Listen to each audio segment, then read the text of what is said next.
a big welcome to all of you.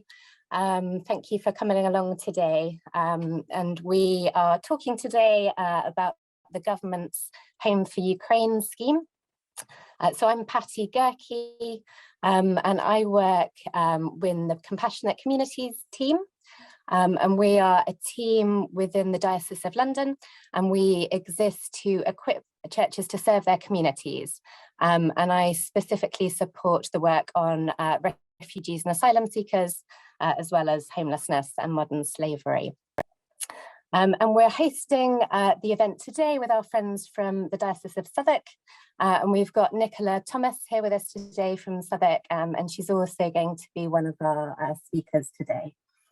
And just for those who are arriving now, if you want to introduce yourself in the chat box, then you're very welcome to. That would be great. So just to start with a little bit of Zoom etiquette, as we always do these days. So if you could make sure that you are muted when you're not speaking, that would be great.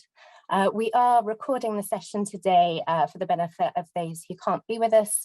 So if you don't want to appear on the recording, then if you could, you're very welcome to turn your camera off.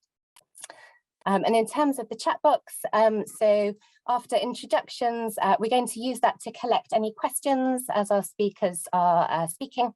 And what we'll do is we'll collect in all those questions, and then we'll try and leave a good amount of time at the end so that we can go through those questions that you have. So just a little bit in terms of kind of the context of the session today. So our government announced the launch of the Homes for Ukraine scheme. It feels like a long time to me because it's been a very busy week, but I think it was only last week that it got announced. And we've had lots of both clergy and laity within both the Diocese of London and Southwark who have expressed an interest in becoming hosts. It's just important to mention at this point that neither Nicola or I are involved in the design of the scheme or the administration of the scheme. So that's being led by the government. So we might not have the answers to all of your questions today, but we hope that the content today provides some useful considerations as you think through and perhaps prepare to host. So we're aware that some with us today aren't from London or Southwark, and you're very, very welcome to. So some of the content might be specific to our two dioceses, so just to bear that in mind, but hopefully there'll be lots of the general content which will nonetheless be helpful for you. So just in terms of our agenda for the next almost hour together now, so we're going to start with Nicola Thomas, who's from the Diocese of Southwark, and she's going to talk us through kind of a brief overview of what we know about the scheme. So what the summarising some of the information that the government have published so far. And then we're going to hear from Eleanor Reardon. Eleanor's from Housing Justice, and the Diocese of London have for some years now run a hosting scheme in partnership with Housing Justice. And we've had 16 clergy to date who've been hosts under this scheme. It's a scheme that's very much still open, and we're very much still needing hosts, particularly at the end of the winter night shelter, as we're just coming up to. So the Homes for Ukraine scheme is a separate scheme, as I've said, being run by the government. But Eleanor very kindly agreed to come along today and just share some of her experience over the last few years of supporting both guests and hosts under this scheme. And hopefully it will help you identify some of the things to think through perhaps as you consider or prepare to host. And then after Eleanor, we're going to hear from Sue Coleman. Sue is one of our previous clergy hosts, and she's very kindly agreed to come along for the hour we have together to share some of her personal experience of hosting. So thank you to all of our speakers today for generously giving your time. And then at the end, as I've said, there'll be that opportunity for you to answer questions. I'm sure there'll be lots of questions about different elements of the scheme. And as I've said, if you could put those questions in the chat box, you know, as they come to you, and then Alison from my team will be collecting those, and then she'll ask those to the speakers at the end of the session. So I think with that, I will hand over to Nicola, who's going to give us an overview of the scheme. So thank you, Nicola. Thanks, Patty, and thanks to our friends at Compassionate Communities for setting this up and making it happen. So my name's Nicola Thomas. I work as Head of Justice, Peace and Integrity of Creation for the Diocese of Southwark in South London and East Surrey. In my former life, I was a senior civil servant in the Home Office working on refugee resettlement and integration. So I don't obviously know anything internal about this scheme, but I do have some familiarity with the way that these schemes are designed and developed in the Home Office. So I'm just going to spend 10 minutes trying to give a really quick factual overview. We will send around after the event links to the government guidance and all of the material, so there will be more detail available there as well, and we'll take questions if there are things that we don't make clear. So I'm going to look at this from a number of different perspectives, starting from the refugees' perspective, from the Ukrainian. This scheme gives people who were living in Ukraine on or immediately before the 1st of January this year the right to come to the UK for up to 3 years. They don't come with refugee status, but they do have full rights to work, education, benefits, and healthcare. Under this scheme, they don't need to have any connection with the UK, and it's a scheme for adults or family groups. There will be no unaccompanied children arriving under this scheme, because I know that's a question that people have been asking. So what is the host or sponsor? So those terms are being used interchangeably at the moment. I think the government likes to call them a sponsor, but in this context, host. What does that person need to do? You are asked to have a spare room or self-contained accommodation available to offer for at least 6 months. And I think this is a point we'll need to come back to, because while the request is for 6 months, the reality of the situation is that the accommodation is likely to be needed for longer than that. Many people will be able to find their own rented accommodation after the 6-month period, we hope, but many people won't. And I think there's a question there about what happens to people after that 6-month point, which I think you need to be aware of if you're taking on that hosting role.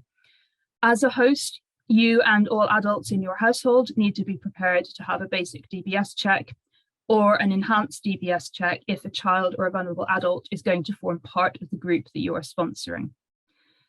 You need to be willing to offer some integration support, things like helping your guests to register with a GP, to apply for benefits, potentially to apply for school places, and then obviously things like showing them how to use local public transport and so on. You do not need to provide any financial support, and that includes meals. There is no financial transaction between the host and the guest intended in this scheme. How you manage meals, of course, is entirely up to you, but there is no requirement. The government is quite explicit, peculiarly. It's lacking in detail in many, many respects, but they are very specific about the fact that you're not expected to provide meals. I have no idea why that was so important to somebody. And the crucial part right now is that you need to know someone that you want to sponsor, or be prepared to find someone through a matching service. At the moment, this is not, the application process requires you to specify who you want to sponsor, and I'll come back to that in a minute. The other thing to note is that at the moment, this scheme is only available for individual hosts. If you want to sponsor somebody as a group, as a charity, as a church, as a community group, you can register your interest to do so, but you cannot at the moment make an application because the government has not yet issued that has not yet opened that scheme. All of the information about how to sign up for these various different schemes will be in the email that you receive after this event. Talking a little bit about money, each host will receive a thank you, is the way the government has described it, a thank you of £350 per month, which is per household sponsored, so not per guest, but just per household. The local authority that you live in will receive just over £10,000 per refugee. And this is a fairly standard figure, which has been negotiated over a number of years, first through the Syrian resettlement programme and then through the Afghan resettlement programmes. And it is to cover all the various costs that fall to the local authorities. Sometimes people don't cost very much, sometimes they require significant social care and do cost a great deal. And so it's a sweetener essentially for local authorities to encourage them to sign up to schemes like this. Of that money, they are expected to provide a £200 emergency payment per refugee on arrival, which doesn't need to be repaid. So the idea is that covers that period when they're waiting for benefits to be paid. There's also extra funding for your local authority for school-aged children. Now, this scheme, interestingly, doesn't require you to get permission from your local authority to do it. So that shouldn't be a problem. Other schemes have needed that, this doesn't. What is not covered financially is the refugees' travel to the UK. That is to be arranged by them, I guess by you, by some combination. It's really not clear, but it's not part of, it doesn't form part of the government scheme.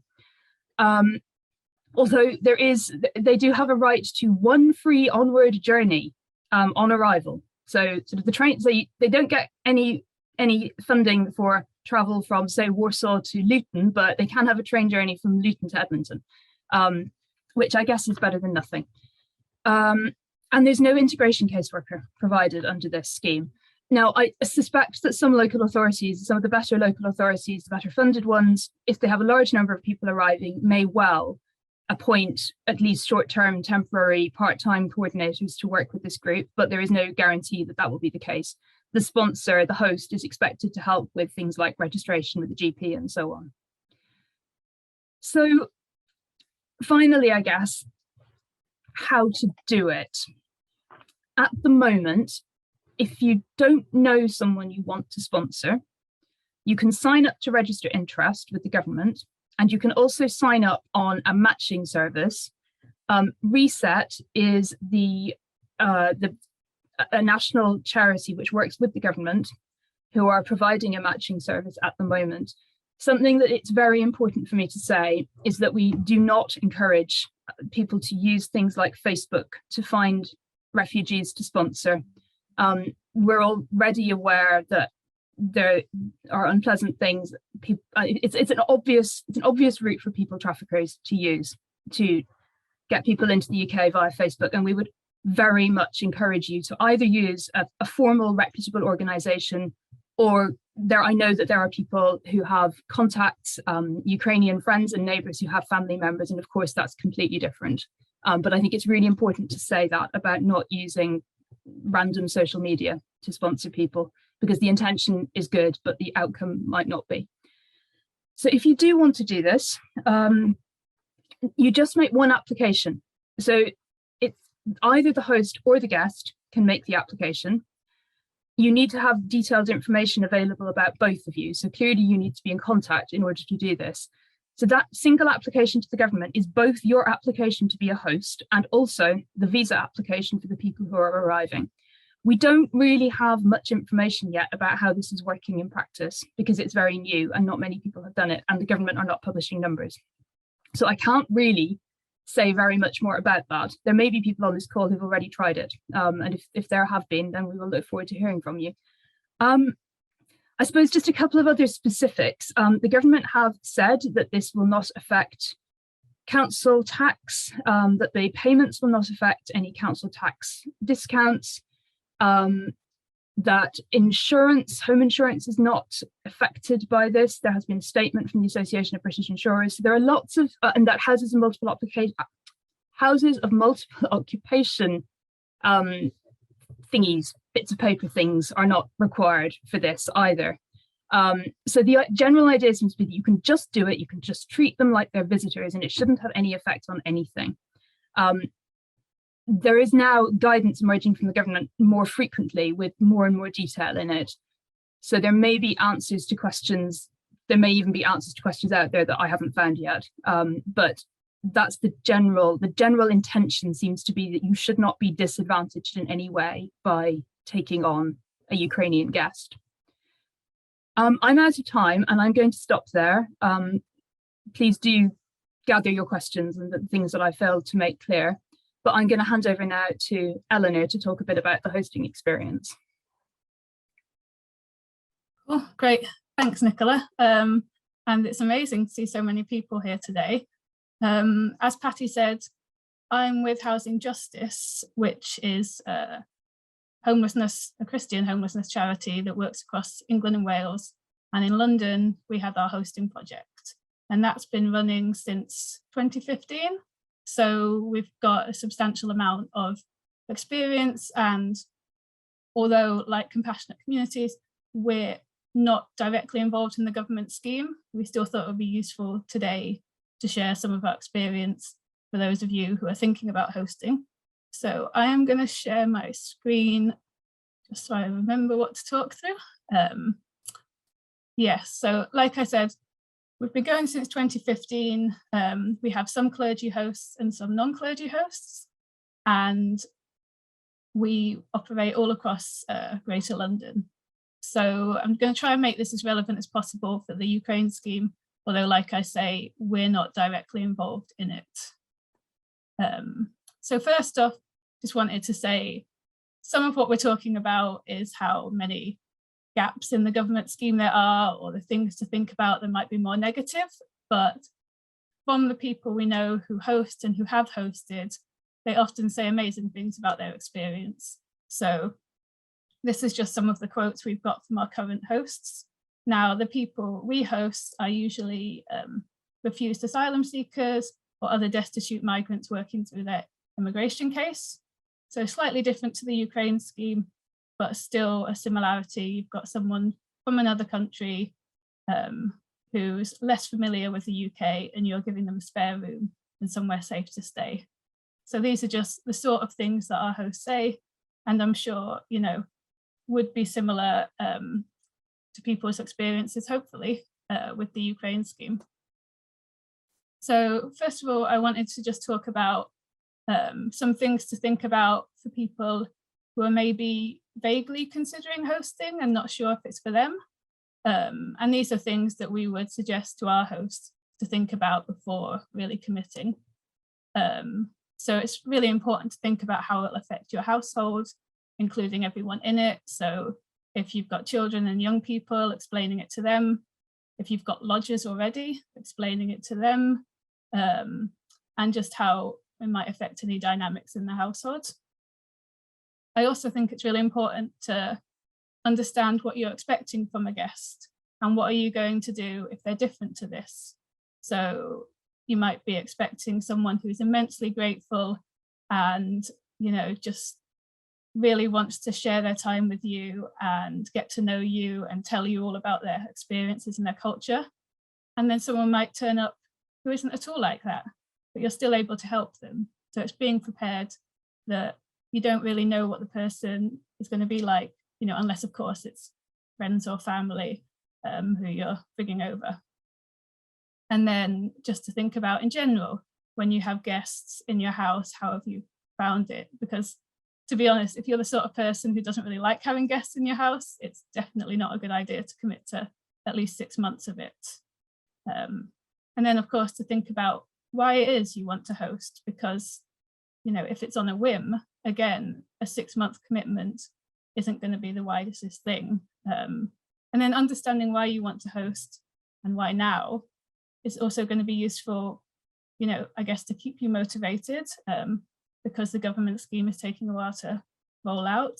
And also, if there are points that are more difficult during the hosting, it's good to remember, you know, why you're doing this. And then thinking about how you would cope if the person coming doesn't have much English and you don't have much language in common. And also just in general, how resilient you are and who you have around who can support you. You know, again, if there are parts of the hosting that aren't so simple. So those are things that I think are important to think about before committing to hosting. And then we've got some things to think about if you're quite sure that this is something you want to do, or for anyone who, you know, really wants to give this a go. So we would always tell our hosts to think about how their household works and how they're going to explain it to someone new. Because, you know, we all get used to how our own households work, but then when someone else comes in, you realize all your little different ways of doing things and your different routines and things like that. So thinking about how that's going to work and how a new person or multiple people are going to integrate into that. And then I think it's really important to mention about these guests, the situation that they're leaving in Ukraine. You know, it doesn't need to be said, but it's obviously horrible. And it's going to be really important for anyone who's hosting to respect people's boundaries and understand that things like trauma is not made better by talking through it, and that you can have a guest there because you want to give them somewhere safe and stable to stay, but they don't owe you their story. And so it's definitely important to not expect that from a guest. And then also thinking about how you're going to share your house with people. So we mentioned a bit about you're not expected to provide food, but thinking beforehand, what's going to work best for you, your family, your routines. Lots of people like sharing meals. That can be a really good way to get to know people.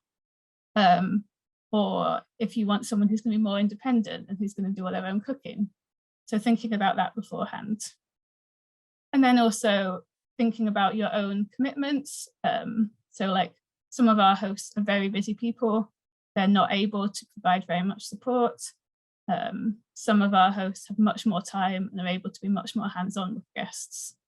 And obviously, because like Nicola mentioned, there is an expectation that hosts are, at least initially, going to help guests to integrate into their local area. You're going to need to make sure you have at least enough free time to do that. And also thinking, about your own support network.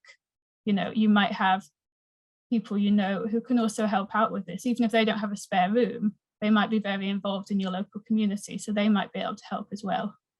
And then also thinking about your area. So, what opportunities might there be for someone to find work or for leisure activities or study?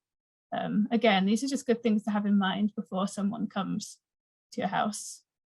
And then, of course, because sometimes people forget to think about this, if you're going on holiday in this 6 months, you're going to have to be comfortable with a guest staying in your house by themselves. And most of our hosts are totally fine with that, but it's just something to bear in mind, that you're going to have to be happy with them staying unsupervised, as it were, in your house. And also, if it's a spare room that you usually use when your family come to visit or something like that, how are you going to cope with giving up your spare room for 6 months, 12 months? So these are all things that we think are really important to consider before a guest arrives. And as Nicola said, we still have limited information from the government. So it may be that the government is going to put together, some more support information for hosts that goes through all this. But I think it's worth saying ahead of time. And then just a little bit of the lessons that we've learned from running a hosting project and from talking to our hosts and talking to our guests. As it's useful to share that with people who are new to it all. So one thing that's really obvious, but it's worth saying, is that relationships do take time to build. And the thing about this scheme is because they're asking people to give a minimum of 6 months, that can seem like a lot. But on the other hand, there is a positive side to that, because often when people do short-term hosting, it's not really long enough for people to start to feel comfortable with each other and get to know each other. And especially when people have come from very difficult situations previously, it takes them extra amount of time to feel comfortable and open up and all of that. So my advice for new hosts would totally be that at the start, not expecting your guest to necessarily want to talk loads or feel completely comfortable with you all the time. But the good thing about this being at least 6 months is it gives you this time to build relationships. And then kind of linked to that, people have said that it's really useful finding ways for guests to get to feel comfortable with you that doesn't feel like it's putting much pressure on them. So maybe just sitting in the kitchen, sharing a cup of tea, not talking about very difficult things, not asking them about life in Ukraine or where their family is, but talking about, being very English, talking about the weather or talking about the football or, asking for help with a crossword or anything like that, that then allows people to start to feel comfortable with you is really valuable. And then slightly different with the Ukraine scheme, and it's really good, is that these people are going to have the right to work straight away. So it may be that some guests immediately want to find work, but there may be other reasons why guests aren't ready to find work straight away. But still, often it's really good for people to have something to do with their time, something meaningful, and to help them feel connected. So it's, you know, guests really appreciate it when hosts are able to connect them to things to do with their spare time. And then this links to the next point, like, you know, finding out what guests are interested in, because, you know, each of them come with their own personal history, their own interests. There's always something that sparks them that they want to spend time on. So getting to know people, finding that out, again, that's a really good way to build relationships. And then this links a bit to what I was saying before about trauma. It's that it's really important to be mindful of these power dynamics in the relationship. And so to not think just because you're giving someone somewhere to stay, you've got a right for them to tell you everything. So it's being respectful of people's boundaries and not intruding on that. And then again, linking to the trauma element, it's really, really valuable if you can just create somewhere that feels safe and stable and predictable, which, you know, often sounds quite a boring thing, but for people who have just fled a war zone, that's what they've not had. They've not had safety, stability, predictability, and all this other stuff that we talk about with hosting, about the relationships and the sharing meals. That's all like nice to have stuff, but the really like fundamental part of it is giving someone somewhere that's safe and stable and predictable to stay. And then, you know, a bit like Nicola said, there's going to be an expectation with this scheme that hosts are going to help guests connect to the services that they need. So you do need to make sure you've got the time to do that. And also, yeah, just to end on, I think hosts find it really valuable to think about the people around them already and how they can help. So like, you know, they might have a friend who has an allotment and the guest really likes gardening, so helping connect them. Or they might have a friend who is retired and used to be an English teacher and they want to help the guests learn English, or things like that. So, you know, that I think is really important, you know, using the networks around you. It's not just you. And of course, that also is going to help the guest integrate more into the community. So yeah, those are just a kind of whirlwind of all our experiences. But hopefully at the end, yeah, we'll have time for Q&A. So anything particular about that, you can ask. And now, luckily, we've got Sue to speak for us. So Sue was one of our hosts as well, so she can talk about her specific experience. Brilliant, thanks, Eleanor. I feel like really what I'm doing is fleshing out with kind of anecdotes of our experience of hosting. So I'm self-supporting minister, actually not in London anymore. We're out in Winchester Diocese, but was in Southwark when we were doing this. I would say probably quite a chaotic household, which was quite helpful. So we'd raised 4 children and we'd always had guests living with us. Just all sorts of people, from friends, children, and some more vulnerable people through church networks. And so having a kind of a stranger living with us wasn't a new thing to us, but we, I suppose, recognised having someone living with us through an agency like Housing Justice really helped us reflect on all the mistakes we'd made in the past and be a little bit more thoughtful about what it might be like housing somebody who wasn't from our culture or country. She'd been in the country for quite a while. I'm going to call her Ellen, wasn't her name, but Ellen, and who was carrying a big story. Again, the sort of things that Ellen has talked about. So these are just some thoughts from along the way of what we kind of learned and would, I suppose, say, do think about. So one of the things we learned was that clear boundaries are far better than, oh, welcome, come in, everything's going to be fine, help yourself to everything. I think all of us, if we have a faith, and if we're, well, I hope if we're clergy especially, I hope so, that there is that great urge to be kind, to be generous, and to kind of offer everything up front. But I can tell you it wears really thin when yet again your lovely guest has used up the last of the milk and they haven't told you so. It's first thing in the morning, you're longing for your cup of tea just as you like it. And so it is really worth working out what makes life in your household work well for you, and what little things, and it's often the really little things, will really annoy you. So my bugbear, as you can hear, is things being finished up and no one putting it on the shopping list, whether it's loo rolls or flour or milk, really irritating. And so just having those really honest but gentle conversations of, I'd be so grateful if, but then recognizing it might not happen, and so how you're going to cope with the irritation, and how you learn not to be passive aggressive in any situation. I think as a clergy person, yeah, particularly on those days when you've had something really emotionally challenging, maybe a funeral or something, you're plain exhausted. Again, clear communication is key.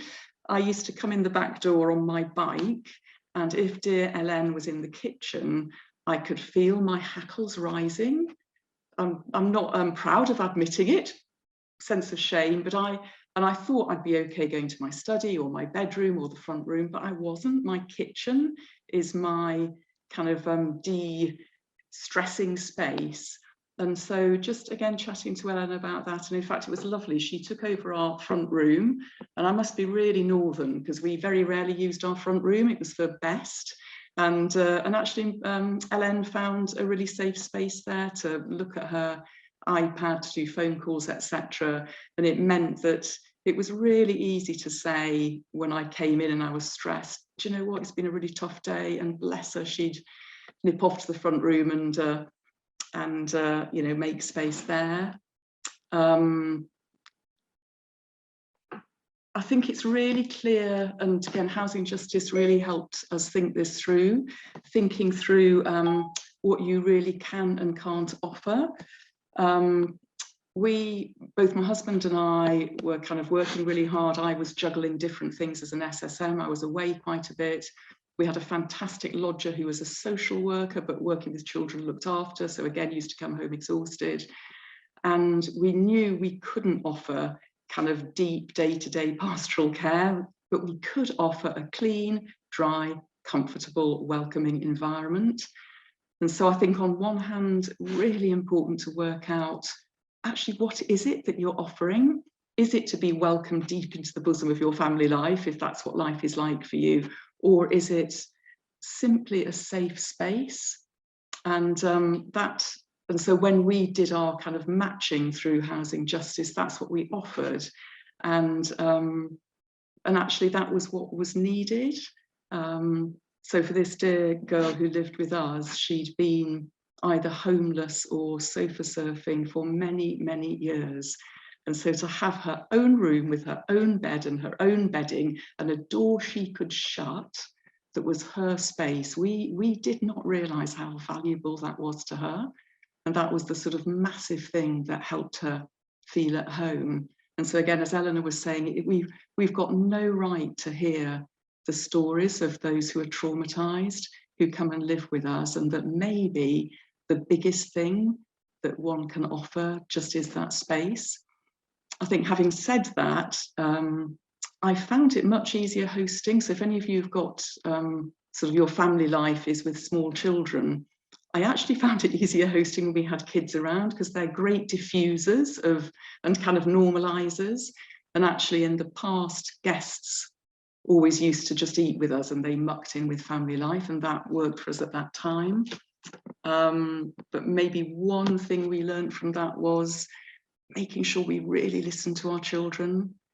You know, part of my background is in adopting and fostering world, and always other children, you know, are asked, what's this going to be like for you? How do you feel about mummy and or daddy or whatever having these guests? And so really finding out what it's like for your children.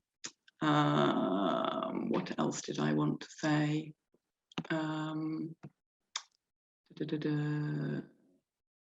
Yeah, I think a sort of big thing to get our heads around maybe is that feeling of we're welcoming a stranger into our homes, but just doing a little bit of thinking about how strange it is for this person to meet us for the first time, to come into a space that they don't know, just how awkward. And so they might be, as Eleanor said, really grateful, but also completely discombobulated. And so just to be aware of how hard that is.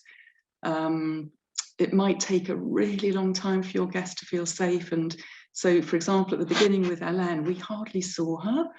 And I was really worried that she wasn't eating, that she wasn't washing herself or her clothing. And I'd say, oh, are you okay, Hélène? When I saw her, you know, I'd sort of gently knock on her door, are you okay? And yeah, talking to Housing Justice, they were really good at helping me understand that probably what was likely going on, that she was terrified we were going to kick her out, that she would do anything that would jeopardize being with us. And so she almost didn't want to take up any extra space. And it took a long time for that to sort of, our relationship to get on a place where we could sort of natter going up and down the stairs, where the dear girl wouldn't kind of scuttle off because she was worried about annoying us or whatever. And then the thing about links, it was a real pleasure to be an advocate. That's one thing we could do. One of our sons did, letters to local MPs, all that sort of thing. And then stuff like we discovered that she really wanted to be a hairdresser, and so a link to my hairdresser to get her an apprenticeship, that sort of thing was really satisfying, and sort of very selfishly made me feel, oh, we're doing something worthwhile here. What else? I think thinking about the impact that somebody's mental health and trauma can have on a whole household. And again, just, I would say, read a little bit about trauma if you're going to have a guest, find out what the signs are, become a little bit of a kind of, well, not an expert, but so that you can recognize the signs, and again, can be a gentle advocate, you know, offering to go to the doctors, link people up, that sort of thing. And I think to finish, so for Hélène, she was waiting to leave for Remain. You might have to find a place to channel your energies and your anger when the Home Office or whoever the authorities are don't seem to be doing what you want them to do. But finally, Hélène got leave to Remain. It was like a massive celebration, and I have an honorary kind of goddaughter come daughter from a completely different culture, a different place, and to watch, I sort of feel we gave her so little. It was a room, it was a place to be, but that is what has in many ways enabled her to live, and a kind of to live an independent life and to flourish. And she's now, I am so utterly thrilled. She is now training, doing sort of access to nursing training. It's like she didn't dare set her sights anywhere for so long, and now she dares set her sights at what she's actually capable of. So yeah, I think if you feel an urge, a call to do this, I'd beg you to do it. It is the massivest privilege, but if you think, oh heavens, no, there will be other ways you can help, wrapping around, maybe supporting another family in your network where you can be the person who, I don't know, offers your allotment or your garden or whatever. So I think that's it. Thank you for listening. Thank you so much, Sue, and for your time, and to Eleanor and Nicola. I think, you know, hopefully that paints a really good picture of some of the detail of the scheme, albeit some of that is still emerging, and then just lots to think through from Eleanor there in terms of things to consider as you're preparing to host, and some of those lessons. And I think, thank you, Sue, that just paints, you know, a really helpful picture of what it can really be like, the realities of hosting, and you know, some of the joys, the real joys of that, and some of the challenges as well. So we're very grateful to all of you for speaking. So we've got quite a bit of time now for questions. I think Alison's going to fire if we've had a couple in the chat still, but if people want to add any more into the chat, or if you want to ask them verbally, that's absolutely fine too. Perhaps if you just raise your hand so Alison knows that you've got a question, and between us, hopefully we will provide some of the answers, and if not, we'll hopefully be able to get some of that information afterwards for you. So Alison, did you have some of the initial questions?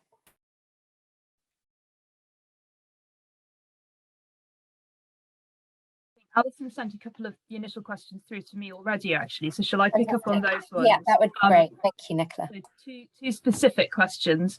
One about whether clergy in the Diocese of Southwark are going to be allowed or encouraged to host, and the answer to that is yes. The paperwork is currently with the lawyers, but the intention is certainly that it will be possible. As soon as I have the paperwork, I will put it on the website. If you follow up with me after this, you'll get my email address after this event. I'll send it to you as well when it's available. The process is going to be in Southwark to speak to your archdeacon first, and then if there aren't any problems, we'll send you the lodging agreements. You need to do it through the sort of standard clergy lodging agreement, which we're amending at the moment, and we will also provide a translation into Ukrainian so that when your lodgers sign it, they know what they're signing.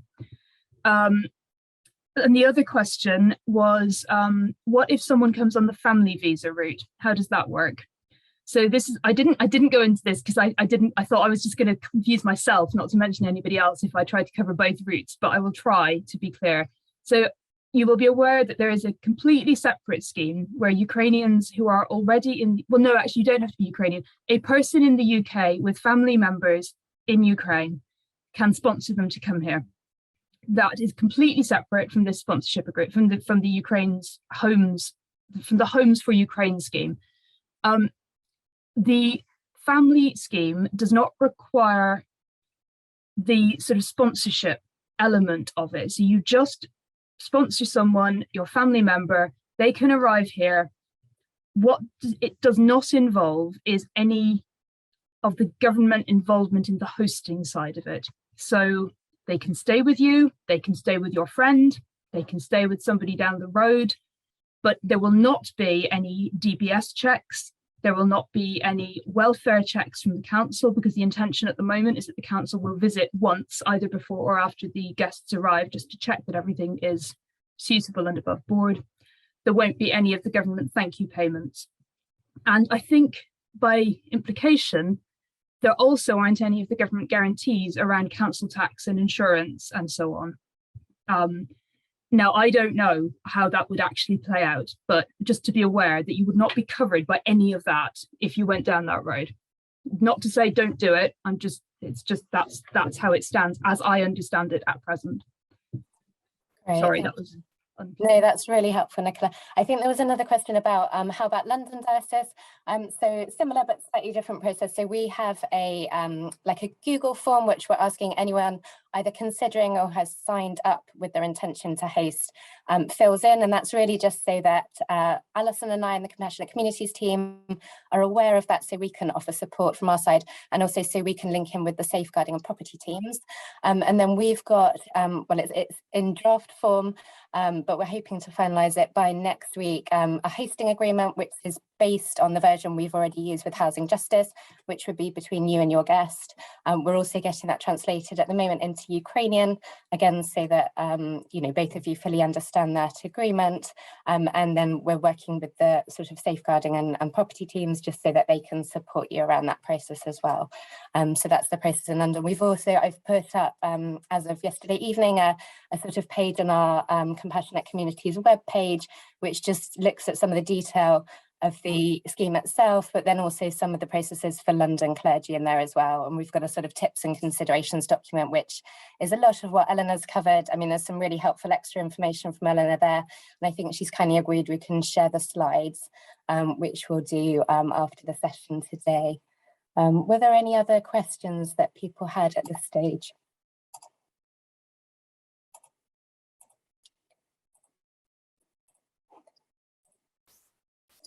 Checking through, I don't think I can see any hands raised at the moment. Oh, Kate, I think Kate's got her hand up. Hello, yes, thank you. Kate. This is quite a personal question to us, really, so I'm sorry this might not be very relevant to other people, but we are quite private, quite insular sort of people, and we feel strongly that notwithstanding, I mean, we're not natural hosts, but we still feel that we've got the space and it's something that we are, want to do with our eyes open, but that we want to do it. Would you sort of say, okay, actually there's other ways you can support people, this is not the right thing to do?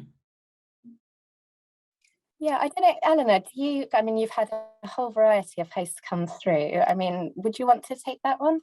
Yeah, I mean, what I would say about it, I don't know if Sue has any thoughts as well, is I don't think that's at all should be a barrier to hosting. I sometimes actually think this kind of cliche English reserve can be quite good for hosts, because from my perspective, as someone who also supports guests, the thing that worries me is sometimes if hosts are too interrogating guests, trying to find out too much, get too involved too fast. And so it's not going to be us.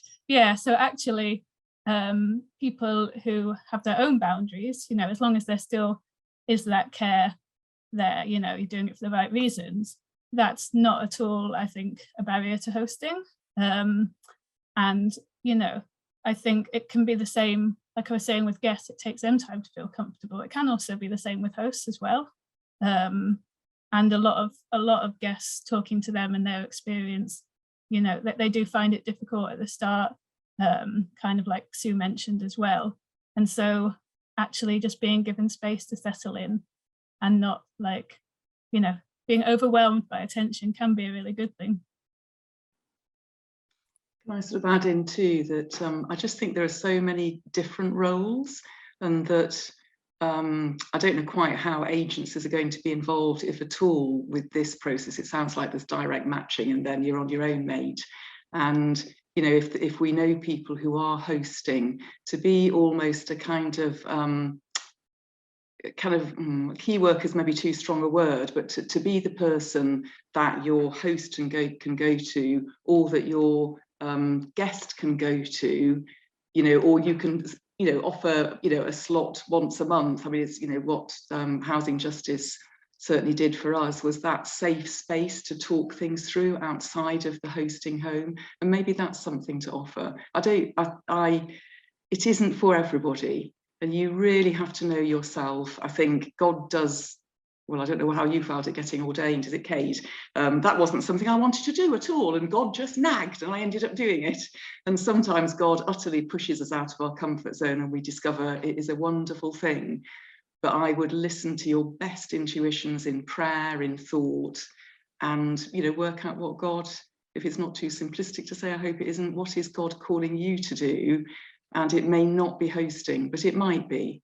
And if not, and you care about this, then okay, what could my role be in terms of supporting those who choose to host? Thank you, Sue. I think that's really helpful. And I think we've said as well on the website, there is integration. There's so many different facets to that. And, there's rallying around families that are doing that.